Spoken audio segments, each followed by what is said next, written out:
Bismillahirrahmanirrahim. Assalamualaikum warahmatullahi wabarakatuh. Alhamdulillahirabbil alamin wa bihi nasta'in ala umuri dunya waddin wassalatu wassalamu ala asyrafil anbiya'i wal mursalin wa ala alihi wa ashabihi ajma'in amma ba'd.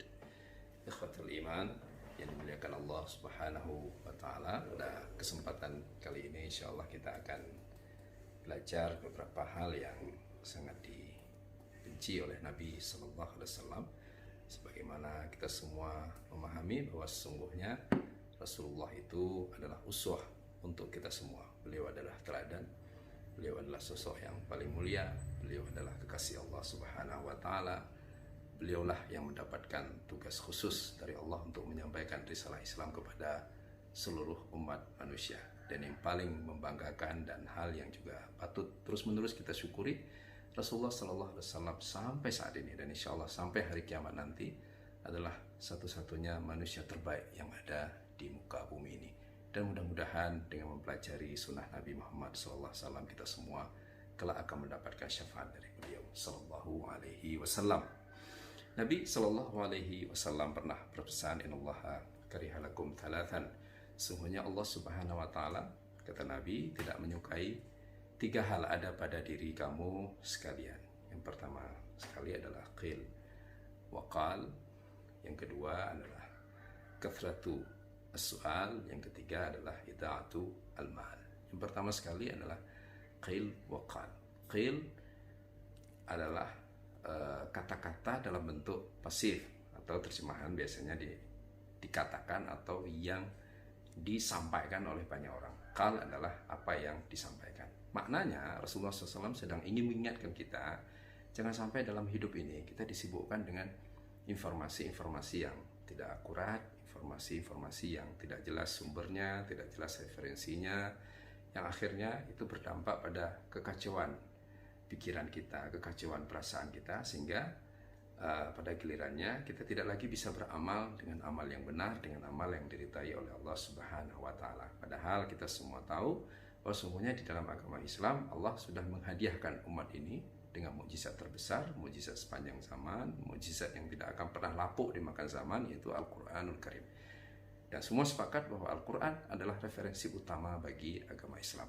Sehingga saking benarnya Al-Quran, kita tidak pernah mendengar ada istilah ayat Al-Quran yang sahih, ayat Al-Quran yang dhaif, atau ayat Al-Quran yang hasan. Tapi semua ayat Al-Quran adalah benar isinya, benar sumbernya dari Allah Subhanahu wa taala. Maka agar kita terhindar dari apa yang dibenci oleh Allah Subhanahu wa taala ini, agar kita terhindar dari qil wa qal, sibuk menyampaikan, sibuk mengatakan, sibuk berbisik sana sini dengan hal-hal yang sesungguhnya tidak akurat, maka mari kita sibukkan diri kita dengan Al-Quranul Karim. Kita sibukkan diri kita dengan terus-menerus mempelajari apa yang benar-benar disampaikan oleh Nabi Muhammad SAW, dan sampaikan ayat Allah, sampaikan hadis-hadis Nabi kepada semua orang. Yang kedua, rahimakumullah, yang juga dibenci oleh Allah Subhanahu wa taala, kata Nabi SAW, adalah kathratu as-su'al, banyak sekali bertanya, banyak sekali permintaan. Dalam hadis yang lain, Nabi SAW pernah menyampaikan, innama ahlakal ladzina min qablikum kathratu su'alihim wa mukhalafatuhum li anbiya'ihim. Sesungguhnya telah binasa kaum-kaum sebelum kamu karena mereka terlalu banyak meminta dan terlalu banyak berselisih dengan nabi-nabi mereka. Maka rahimakumullah, dari poin kedua ini kita belajar dua hal. Yang pertama, jangan terlalu banyak meminta padahal kita tidak nurut kepada Allah Subhanahu wa taala. Kita sibuk dengan terus meminta, tapi kita tidak berkomitmen dengan apa yang kita minta. Meminta kepada Allah agar mendapatkan ketenangan di dalam hidup ini, tapi kemudian kita tidak bersedia untuk mentelabahi Al-Quran sebagai obat hati terbaik yang ada di muka bumi ini. Yang kedua, rahimakumullah, masih dari poin nomor 2 ini, pastikan ketika kita bertanya tentang agama ini, maka pertanyaan itu bukanlah dalam konteks mempertanyakan.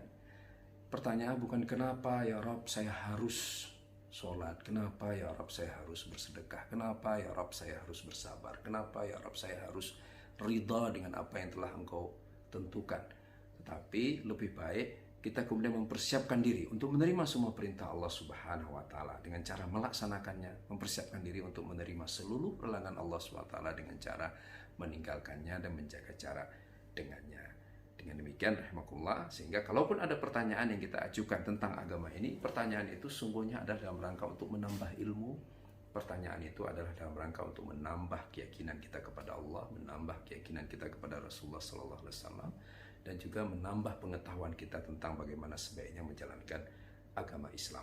Kemudian yang terakhir yang juga dibenci oleh Allah Subhanahu wa taala sebagaimana yang disampaikan oleh Rasulullah SAW di dalam hadis ini adalah ida'atul mal, menyia-nyiakan harta. Karena sesungguhnya semuanya akan ditanya kelak oleh Allah Subhanahu wa taala, dari mana didapatkan, dengan cara apa, digunakan untuk apa.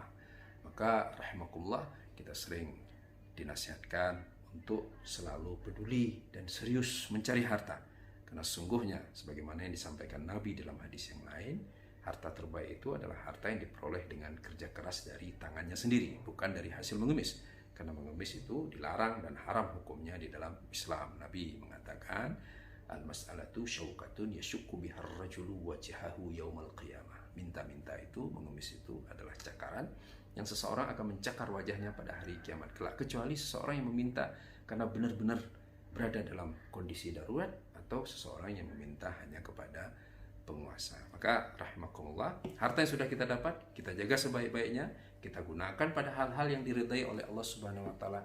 Insya Allah, jika kita meninggalkan semua yang dibenci oleh Allah Subhanahu wa taala, maka insya Allah yang akan kita dapatkan adalah kecintaan dari Allah Azza wa Jalla. Demikian yang bisa disampaikan. Maaf jika ada kekeliruan. Billahi taufiq wal hidayah. Wassalamualaikum warahmatullahi wabarakatuh.